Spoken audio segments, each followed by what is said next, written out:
Ninguém odeia mais Dragon Ball do que o fã de Dragon Ball. Reclamam de história nova, reclamam de história repetida, reclamam do que não é canônico, mas amam o GT. Então claramente o problema nunca foi o canon. E quanto mais observava isso, mais eu percebia que essa discussão nunca foi só sobre Dragon Ball. Porque no fundo, muita gente não quer novidade, quer sentir de novo o que sentia quando era criança. E talvez seja por isso que nenhuma fase nova da franquia pareça o suficiente. Eu sou o Verde, e hoje eu quero falar sobre nostalgia, apego e por que o fã de Dragon Ball às vezes parece odiar a própria franquia. Vamos começar pelo óbvio que ninguém quer admitir. O fã que mais reclama de Dragon Ball adora o GT, adora os filmes dos vilões clássicos, e defende tudo isso com unhas e dentes. E quando você aponta que essas obras não são canônicas, ele muda o argumento, porque no fundo, o argumento nunca foi sobre o canon, foi sobre quando ele entrou na franquia e o que ele sentiu na época, e o quanto ele quer sentir isso de novo. O Daima lançou há alguns anos, e apesar de tudo, não teve o mesmo impacto.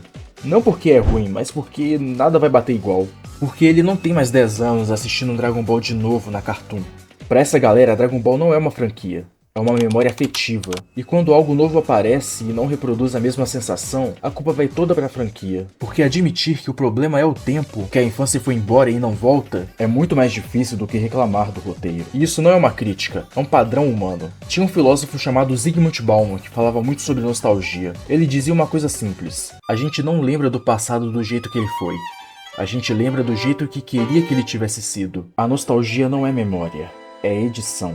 Você lembra do Dragon Ball Z passando na sua infância com aquela música, com aquela emoção, aquela sensação de assistir algo épico pela primeira vez. Mas parte disso era você, a sua idade, a sua capacidade de se maravilhar com coisas novas. Você não pode ter isso de volta, não porque Dragon Ball piorou, mas porque você cresceu. E quando um novo arco, um novo jogo, um novo anime não te dá aquela mesma sensação, a culpa vai toda pra franquia. Porque admitir que a infância foi embora é muito mais difícil. O fã não quer novidade, ele quer sentir de novo o que sentia quando era criança. E nenhuma franquia no mundo consegue entregar isso. E isso não é só sobre Dragon Ball, Star Wars é a mesma coisa. A minha geração cresceu assistindo as prequels, o episódio 1 ao 3, Clone Wars, Rebels, a queda dos Jedi, e ao mesmo tempo que a gente crescia amando aquilo, a crítica destruía. Os fãs mais velhos odiavam. Hayden Christensen foi massacrado durante anos por uma performance que hoje a gente defende. E sabe o que aconteceu?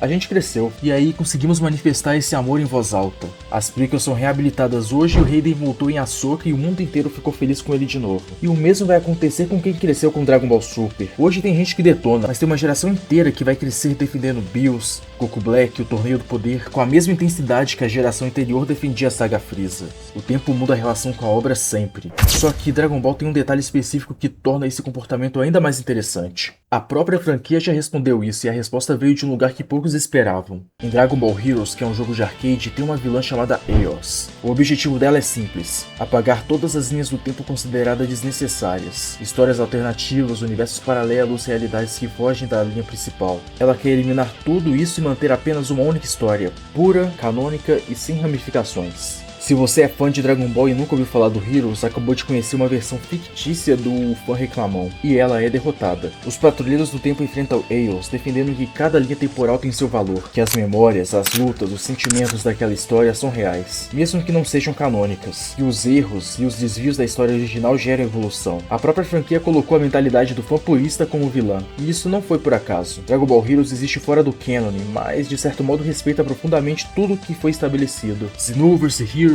todos esses projetos seguem o que Toriyama criou. E quando surgem novos conceitos e canônicos, como o Reino dos Demônios no Daima, a franquia toda se adapta. Isso não é uma bagunça, é um ecossistema vivo. E é aqui que eu quero falar sobre algo maior. O Toriyama se foi e Dragon Ball realmente não é mais o mesmo, e nunca vai ser. Isso é verdade. Mas ele não foi embora de mãos vazias. Xenoverse 3 provavelmente vai ser o último grande projeto com a participação direta dele. E é especial por um motivo específico. Ele se passa no ano 1000 de Dragon Ball. O mundo que o próprio Toriyama imaginou décadas atrás, que serviu de base tanto para o Heroes quanto para Xenoverse. Esse mundo finalmente vai existir do jeito que ele imaginou, com os conceitos novos que surgiram em Super e Daima, com tudo que a franquia construiu até aqui. É como se ele tivesse deixado uma carta para ser aberta no futuro. E sabe quem vai abrir essa carta? Pessoas que cresceram assistindo Dragon Ball na TV Globinho, que viram Dragon Ball Kai na Cartoon, e que também passavam horas teorizando sobre o Torneio do Poder, que sentiram a mesma sensação que você sentiu, que trabalham com a franquia hoje porque ela significa algo para elas. Agora, isso não significa que tudo é perfeito. A Bandai é um assunto à parte, e quem acompanha o mercado de jogos sabe do que eu tô falando. Um jogo é lançado incompleto, com DLC cara, conteúdo picado, e isso é real e é justo reclamar. Mas existe uma diferença importante entre a empresa que distribui e as mentes criativas que trabalham no projeto. Quem desenvolve esses jogos, quem cria essas histórias, quem decide se o Xenoverse 3 vai se passar no ano 1000, essas pessoas cresceram com Dragon Ball. Elas entendem o peso do que estão tocando. A reclamação com a Bandai faz sentido, mas jogar isso em cima da franquia inteira é misturar duas coisas diferentes. O problema comercial é real, mas o carinho criativo também é.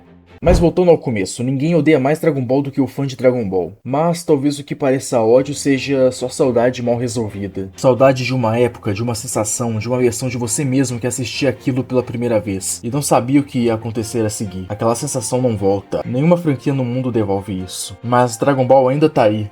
Ainda tá crescendo. Ainda tem coisas boas vindo por aí. E talvez o movimento seja parar de tentar recuperar o que foi e começar a se abrir pro que ainda vai ser.